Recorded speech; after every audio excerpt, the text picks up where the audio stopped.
ಅದೇ ಮೃಗಾನ್ ಸಾಕ್ತೆ ಅಂತ ಇಟ್ಕೋ, ಅದೇ ಆಟ ಆಡ್ಸಕ್ ಶುರು ಮಾಡಿ ನಿನ್ನೆ ನುಂಗ್ಬಿಡುತ್ತೆ.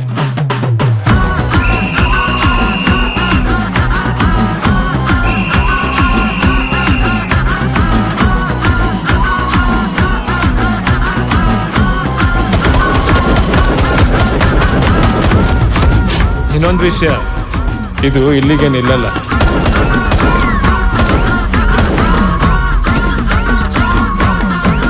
ಹಸಿ ಕಸ ಒಣ ಕಸವನ್ನು ಬೇರ್ಪಡಿಸಿ ಪರಿಸರ ಸಂರಕ್ಷಿಸಿ.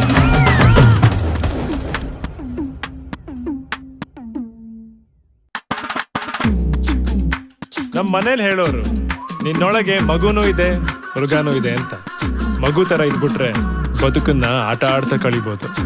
ಅದೇ ಮೃಗಾನ್ ಸಾಕ್ತೆ ಅಂತ ಇಟ್ಕೋ, ಅದೇ ಆಟ ಆಡ್ಸಕ್ ಶುರು ಮಾಡಿ ನಿನ್ನೆ ನುಂಗ್ಬಿಡುತ್ತೆ.